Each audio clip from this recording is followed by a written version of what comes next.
Allahu Allahu Allahu Allah Allahu Allahu Allahu Allah Allahu Allahu Allah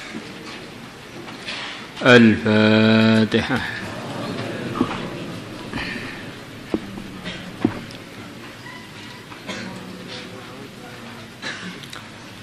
Bismillahirrahmanirrahim. Abwabul adabi waz-zuhdi wa ghairihima. Bab menerangkan budi pekerti, menerangkan adab budi pekerti. Beradab maksudnya perilaku yang baik menurut agama. Waz-zuhdi dan menerangkan zuhud, tidak tergiur dengan dunia, wa ghairiha dan bab-bab yang lain. Thawabu husnil huluqi wa fadlihi, pahalanya bagusnya budi pekerti, wa fadlihi dan keutamaannya. Qala telah berfirman Allah Ta'ala, Allah Maha Tinggi, muthniyan ala habibihi, dalam keadaan beliaunya menyanjung atas kekasihnya, wa sofiyyihi dan hambanya yang telah dia pilih, wa ashrafi khalqihi, sofi ini adalah ya hamba yang dipilih ya. Wa ashrafi khalqihi dan makhluknya yang paling mulia, Muhammadin, Nabi besar Muhammad sallallahu alaihi wasallam. Wa innaka la'ala khuluqin azim, wa innaka dan sesungguhnya engkau, la'ala khuluqin azim, sungguh atas akhlak budi pekerti yang agung.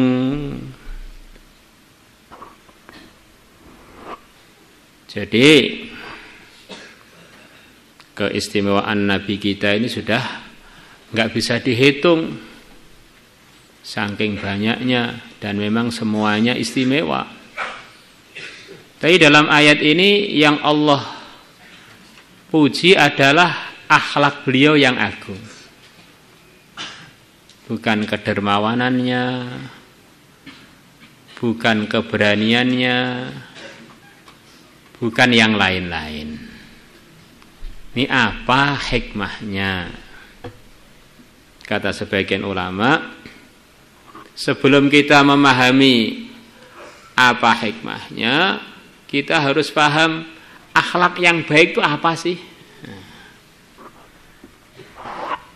Kurang lebihnya, akhlak yang baik itu adalah kita memperlakukan makhluk Allah, hamba Allah, dengan perlakuan yang sesuai dengan ridhonya Allah.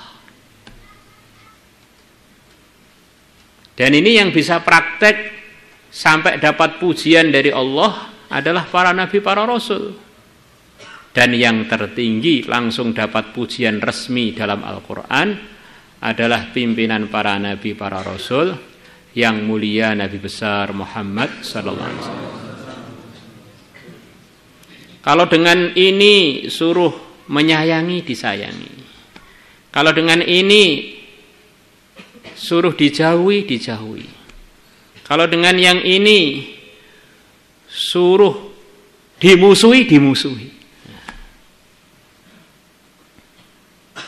Maka kalau orang itu sudah akhlaknya agung, dipuji oleh Allah, maknanya segala macam keistimewaan sudah dia praktekkan di dalam kehidupannya dan sikapnya dan keputusannya.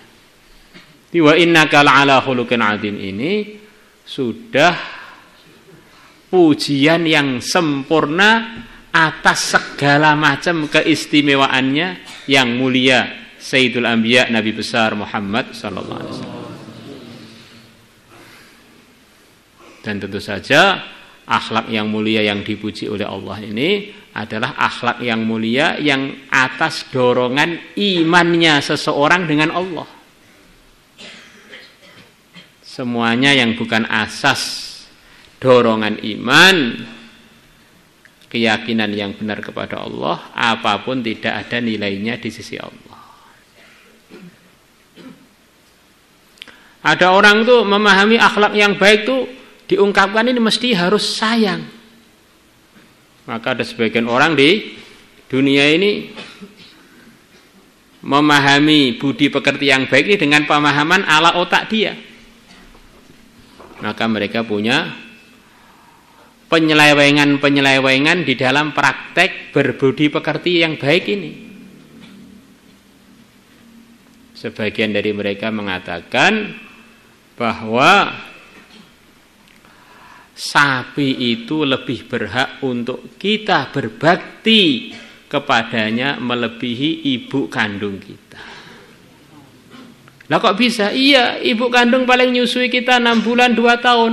Sapi nyusui kita seumur hidup kita.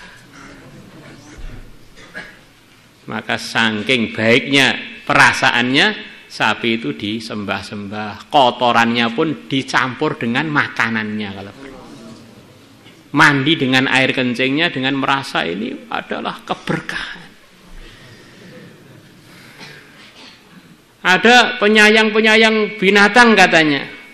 Ular pun disayangi, diajak tidur, akhirnya kegigit. Kala jengking dilus-lus, dicium-cium, akhirnya nyokot, ngentup. Jadi yang tahu mengenai perlakuan pada hamba Allah yang sesuai ya harus tanya yang punya toh. Dan yang telah diberitahu adalah para nabi, para rasul. Allah hadiahkan kepada kita Sayyidul Anbiya war Rusul yang mencontohi kita akhlak tertepat pada setiap hambanya Allah, makhluknya Allah.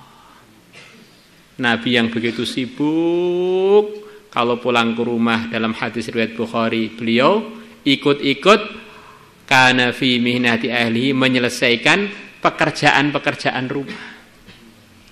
Ini kata sebagian ulama fi mihnati ahli ini artinya luas. Bisa beliau ikut bersih-bersih nyapu, bisa beliau ikut-ikut apa yang perlu diperbaiki di rumah, bahkan ikut masak, macam-macam. Itu Sayyidul Anbiya. Kadang-kadang orang itu baru jadi ketua komplek itu aja Masya Allah.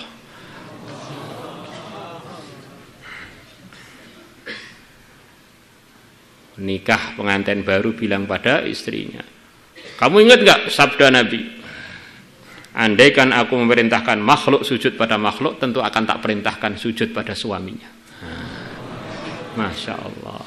Jadi dia memahami hadis itu sesuai dengan pemikirannya, bukan apa yang dicontohkan oleh yang mulia Nabi besar Muhammad SAW. Nabi yang begitu sibuknya masih sempat-sempatnya lomba lari dengan istrinya. Ini alangkah indahnya kehidupan Nabi.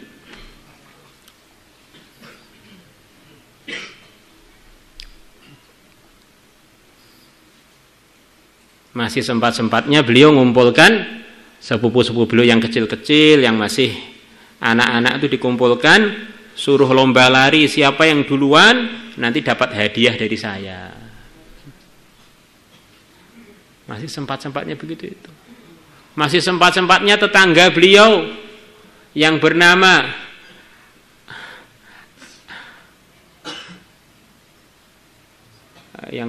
saudaranya Anas itu siapa namanya?